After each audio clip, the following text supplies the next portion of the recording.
Good afternoon, good evening, everyone. It's David Schlotthauer here in the home weather office with another detailed U.S. weather forecast for May the 28th, 2023. In this update, we are going to be looking at a big warm up for the Midwest for the Canadian area as very large-scale ridging builds in with cooler weather across the west with more cooler and wetter weather across the southeast and the deep south. Now, if you like these detailed weather updates, please consider subscribing if you're new, hitting the like button, sharing this video with your family and friends, and leaving a comment in the section below this video. So as always, I like taking a look at the current weather conditions happening across the United States because there is always something going on a daily basis. So as always, we're going to be looking at the east first and then moving over towards the western half of the US. So first of all, we're looking at a weather system over the Carolinas, over Virginia, West Virginia, including for Kentucky. We're looking at some moderate to heavy rainfall, colder temperatures. In fact, temperatures right now in the low to mid 50s as that circulation moves onshore. Temperatures down there across Jacksonville, Wilmington, Myrtle Beach are in the upper 60s to lower 70s. We got some showers, we got some thunderstorms moving across I-95, including for Virginia Beach, over Urbana, Richmond, Charlottesville, there in Virginia on the I-64 corridor with some pop-up storms along to go with those showers. Now let's shift gears and let's take a look now at what we have going on across the high plains, where we do have some intense discrete supercells that are popping up. So if you're in Amarillo, Texas, if you're in Lubbock, Texas, Plainview, just to the north, we're looking at some stationary supercells here capable of producing 1 to 2 inch hailstones. So some big hailstones with these storms as there's a lot of instability and some warmer temperatures. We also have some decaying showers and thunderstorms going across portions there of Ardmore on the I-35 corridor near the Red River as that MCS slowly decays with time.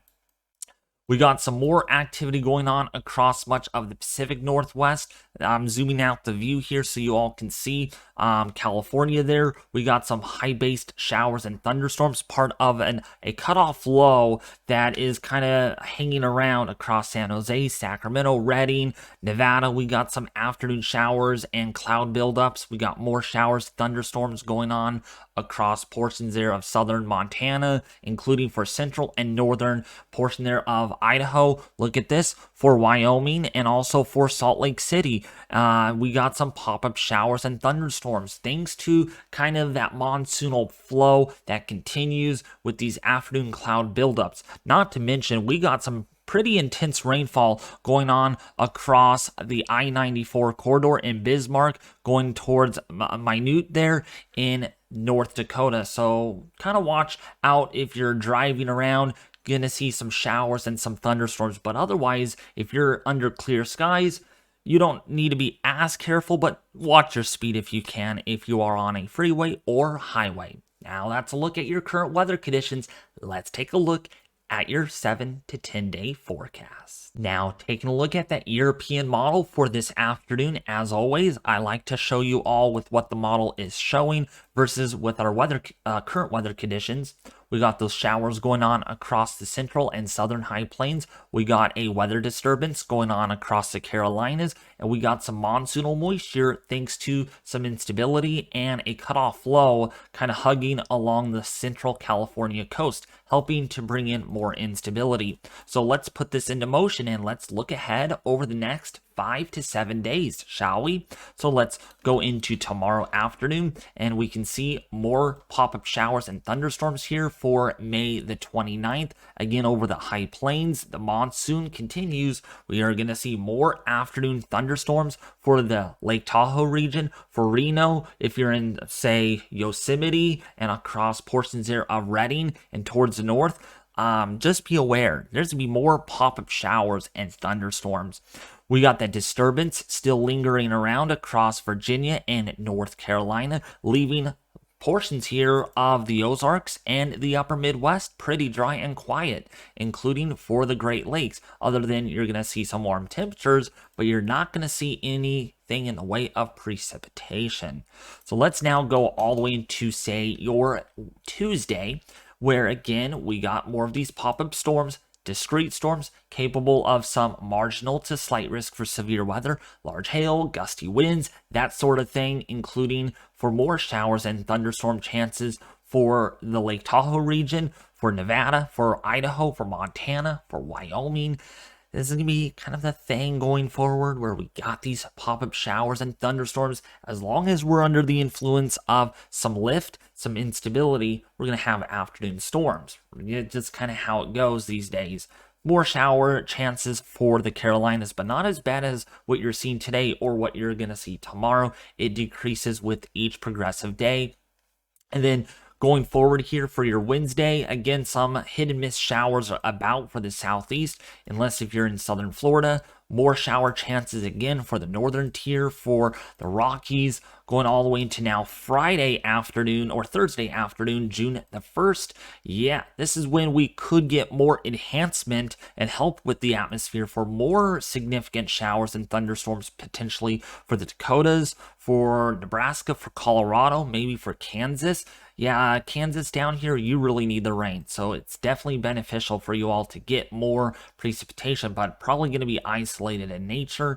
If you are in the Intermountain West here, the Northern Rockies, the Nevada region, in, say, if you're in Utah, if you're in Colorado, yeah, more afternoon cloud buildups and storms are anticipated. And then going all the way into Saturday, same ordeal here. The showers just love this portion of the country. I mean, it's just kind of been stationary for a while here with more shower chances for Florida. And then that's for Friday. And let's go into Saturday here, completing your 7-day forecast in terms of precipitation. You can see a similar output there from the European model with more afternoon storms. So now, what does this mean for your temperatures? Everyone's probably curious about that. Are we going in for a heat wave? What's going to happen? Well, unfortunately, a nasty, furious heat wave is on the way, especially over the northern tier of the United States, especially over Canada. You're going to be seeing temperatures that are going to be anywhere between the upper 80s, possibly some mid to upper 90s in some areas, and factoring in some of the humidity, yeah, it's going to make it feel a little warmer. Possibly low 100 heat indexes are in the forecast, especially by the middle to the end of this upcoming week. Yeah, it's not going to be pleasant. I'm sorry to say that, but that's just how weather rolls, right? So for your Memorial Day, for your temperature forecast, if you're going to any memorial services, it's going to be quite warm. If you're in the upper Midwest here, the Great Lakes going to be really warm. Michigan, you're going to be in the upper 80s. If you're in Wisconsin, if you're in Minnesota, low to mid 80s are in the forecast. Some upper 80s to lower 90s down here. If you're in Arkansas, Louisiana, Mississippi, eastern Texas, if you are in portions of Alabama, look at this for Florida, you can see some warmer temperatures. Even quite warm up here across. If you're in Ontario, if you are in, say, Manitoba, Saskatchewan, really warm temperatures, upper 70s, low 80s, mid 80s perhaps, really warm for this time of the year. You're going to be seeing some record-breaking temperatures perhaps thanks to that omega block, that ridge that I'm going to show you here later in the video, illustrating why it's going to be so warm. Warmer temperatures continue into your Tuesday, so if you're going to work, make sure you blast that AC because you're going to need it, and then it's going to be warm again too here, especially all the way up into Wisconsin in this narrow corridor where you're going to be seeing temperatures probably in the low to mid 90s. Yeah, I might even see some upper 90s down here in central Louisiana. That's very warm for this time of the year. You don't see that very often. It does happen once in a while, but wow, be pretty significant to end May out with on a warm to hot note. Temperatures remain above average for Thursday, for Friday, going all the way, especially in Saturday. Look at this. Temperatures in the 90s all the way up into Michigan, perhaps, and then that could continue some mid to upper 90s, maybe some low 100s, all the way across the southern, the deep south, the Midwest here of Mississippi. If you are in Arkansas, If you're in Missouri, Illinois, you're going to see some really warm temperatures. So keep that in mind. Going to see possibly a big warm up by the end of this week, especially for the weekend. Yeah, it's going to be really warm. So as far as your temperature anomalies go, these are departures from normal. I want to make that clear with you all. Okay, so think about your average. Is it below average? Is it above average? That's what these colors illustrate. So oranges, reds indicate above average temperatures, bluers, greener colors, and purple colors on the extreme case would mean temperatures below average. So let's go forward here in time. I'm going to just kind of fast forward this. This is your daily temperature. Actually, wait, why am I on this? I want to look at your 1 day average. You can see here between days 1 and 2, you're going to see temperatures above normal across the northern tier of the United States. This continues through days 5 and 6, 6 and 7. You're going to still have temperatures here anywhere between 10 to 20 degrees above normal across the northern United States, because we have that omega block, that big ridge that's gonna be in place, and anytime you're under one of these ridges, it can be really warm, and you're gonna see anomalously warm conditions if you're in the upper Midwest and if you're in the northwestern US, including for British Columbia, Alberta, Canada. It can be very warm. Temperatures could be striving for records here, 15 to 20 degrees above normal, perhaps 25 locally in that sense. So now, why is it going to be so warm? What is the pattern doing here?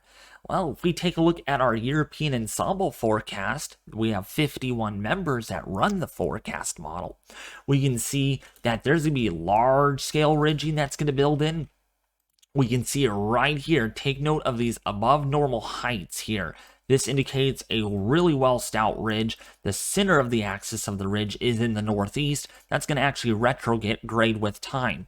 And so by Friday, we have this big ridge that's in place. So the northern tier, Erie, Pennsylvania, you're under the influence of this ridge pattern. This is going to lead to some really warm temperatures. Now further south, it's going to be cooler than average because we have troughs. We have these low pressure areas here that are going to be in place. Not always, but it just lowers your heights. It lowers your temperatures aloft. That usually reduces how warm it can get during the day. And this pattern continues all the way through the weekend. You're going to have large scale ridging that's going to be in place here. The Omega block, you name it, with troughing to the south. An El Nino pattern. Yeah, an El Nino pattern is in the making here, it looks like. And that continues all the way through the next 10 days, all the way through probably the first full week of June. Hopefully some cooler weather does arrive here with this northwesterly flow that brings in cooler air out of Canada, with large-scale ridging possibly building in across the northwestern portion there of the United States. Well, that's going to sum it up for today's video, everyone. If you did enjoy the weather content, please consider subscribing. I try to do these on a daily basis, you know, because I enjoy doing these, and I'm sure you all enjoy watching these videos. So if you're new, consider subscribing, hitting the like button, and sharing this video with your family and friends on social media.